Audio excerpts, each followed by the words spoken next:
What is going on, you guys? This is our 4th episode of the Mental Shift podcast. The title of this one is Be Unapologetically You. Now, what does that mean? What does that mean to be unapologetically you? What that means to me is to be who you are, no matter what the cause, no matter what anybody else says about you. If people are telling you that you're a loser, or you're not enough, or you're not one of the cool kids, whatever it is,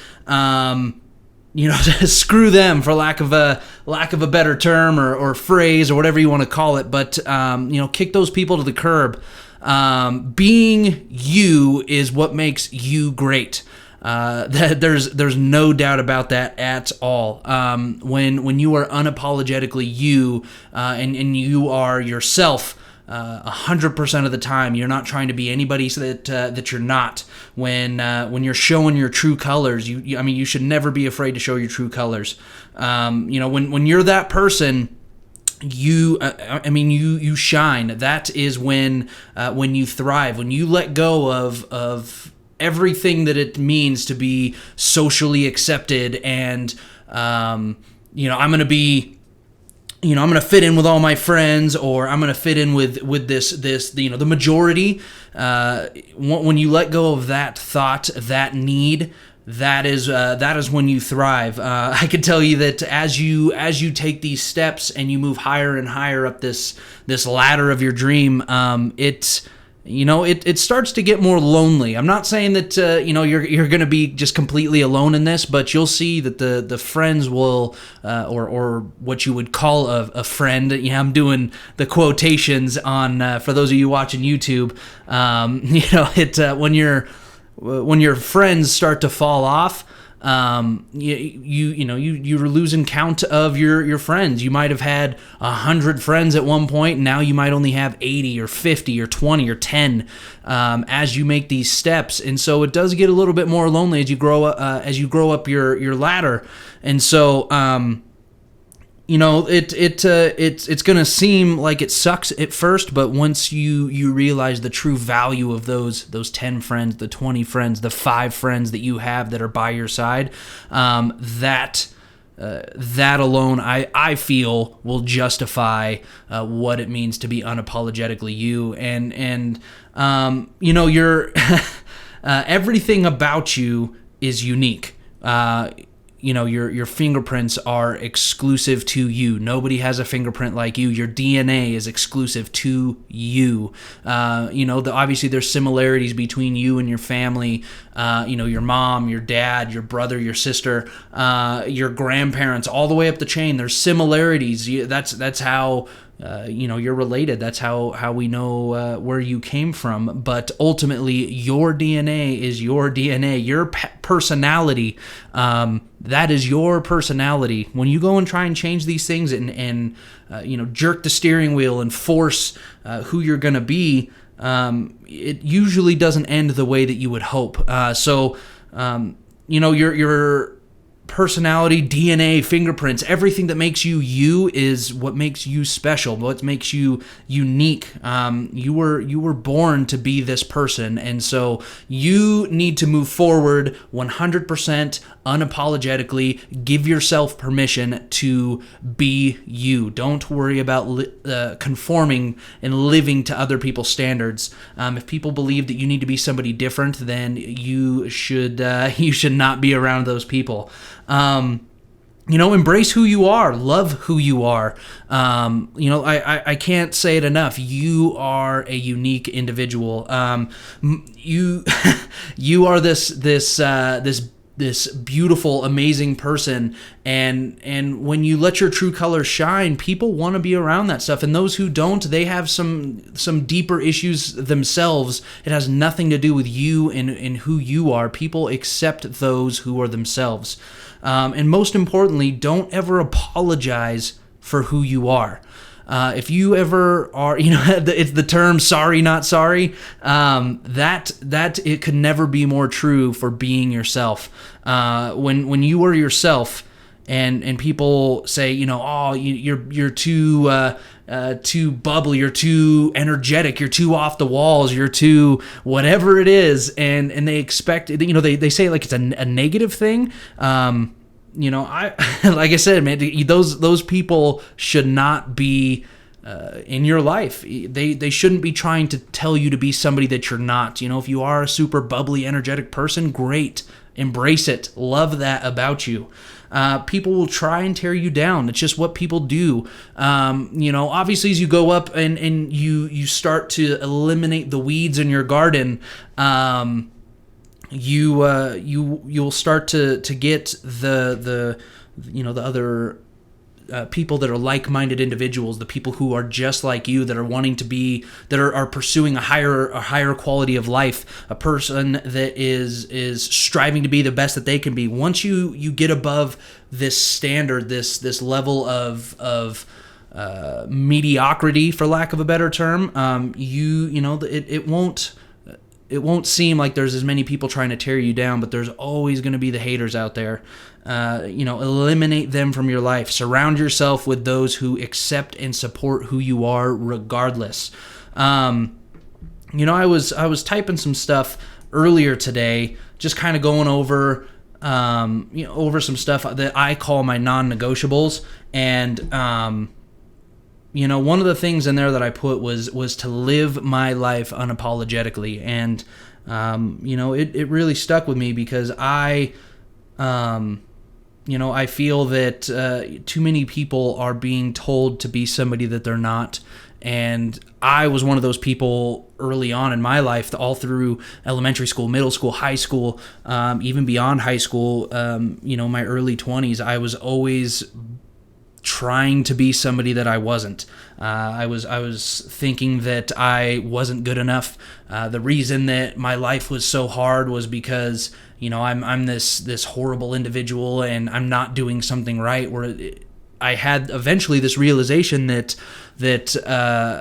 it was because I was trying to be somebody different that made my life so difficult. The reason that I was not being myself, and the reason that I was working so hard on being somebody that I'm not, that is what made my life difficult. That's what made me struggle. As soon as I let go of this ability to satisfy other people's needs, to fit in, to be accepted, that is when I started to thrive, and that's when I started making moves, and that's when I reached a new level of happiness. I started to eliminate the people around me that were always dogging me, that were always beating up on me for who I am, and I made a commitment to myself that I was not going to have those people in my life. It's tough. I can tell you that it'll be difficult to start to make that adjustment. What I would suggest that you do is sit down, grab a notepad and a pen, and on a piece of paper just start writing anything, pretty much anything that resonates with who you are, things that you enjoy doing, things that make you laugh, things that make you happy, things that make you cry, anything, because this will start to help you identify what makes you, what resonates with you. If you start writing down things that make you happy, and you find out that it's puppies and kittens, whatever it is, and you look at it and you feel like you're going to be judged because you really like puppies and kittens, whatever it is, you right there at you need to underline that thought and embrace what it is, because if you're worried about being judged, you're always going to be judged, regardless of if you're yourself, if you're trying to be somebody different, whatever it is, you're going to be judged. It's inevitable. So why not just be you? Accept who you are, embrace who you are, and go love your puppies and kittens, I spend every moment of my day being grateful for who I am. I'm proud to say that I am Spencer Keife from Reno, Nevada, that I'm part of the Keife family, that I had the life that I did. I've made a lot of stupid decisions, just like everybody else out there, I'm sure, has made some decisions that they would call stupid or mistakes or whatever they are. But at the end of the day, that's what makes me me. I'm not afraid of showing who I am to the world, and you shouldn't be either, because ultimately that Those mistakes are building who you are. You're growing, you're learning from those, and you could even chalk it up of you not being yourself. You trying to be somebody different is a mistake. I'm not saying that it's horrible, because we all do it, but at the end of the day, when you are pushing to be somebody that you're not and you're resisting your true colors, it's a learning experience. And eventually, once you make that adjustment, that shift to be who you are, your life will change for the better. I can promise you that. Start hustling. Start hustling and making these moves, these shifts, these changes, to be who you are. When you're writing down those things, maybe have a highlighter if you want, or just underline. But the things that you like about yourself, highlight those, underline those, and focus on those. Find a starting point of who you want to be when you're doing these things. Maybe write down things that resonate with you. If you see somebody living a life that you want to live, or doing things that you want to do, write it down what it is that they're doing, and try and connect the dots of what it is that makes you you, and what it is that these people are doing, and create steps to get to these people's level, to do what they're doing, because you can be you could take whatever it is that you love doing, whether it be playing the guitar, whether it be washing cars, whether it be installing air conditioning in people's homes, being a plumber, whether it be an electrician or a landscaper. You can take these tools, if it's something that you have a passion for, if that's who you are and what resonates with you, you can take those and leverage those to be in these positions that you see these people live in the lives that you want to live. I think that's going to be a huge key to unlocking your true potential. If you can accept who you are, embrace who you are, and continue to move forward with who you are. With that being said, guys, I wanna let you guys go and do your thing. But please move forward. Be unapologetically you. Continue to make moves and hustle, and kick those people out of your life who are discouraging and knocking you. That they're not welcome here. So. If you guys have not picked up a copy of my book, The Mental Shift, it is available on Amazon, Barnes & Noble, e-reader formats on Kindle and Nook. But it looks like this. For those of you watching on YouTube, here is a picture of the cover. I'm trying my best not to cover it, but definitely go and pick up a copy. It's a quick read, amazing information in there, guys. Stories about me and how I got to where I am, tools that I've learned along the way from my mentors and people that I look up to. And I could promise you guys that if you aren't a big reader, if you're not into reading, it's a quick read. It's an easy read. There's not a lot of complex things in there, not a lot of complex theories or words or whatever. But it'll change some lives, I believe. So definitely go pick up a copy of The Mental Shift, a roadmap to discovering the life of your dreams, on Amazon and Barnes & Noble. Other than that, guys, I'll let you go with this.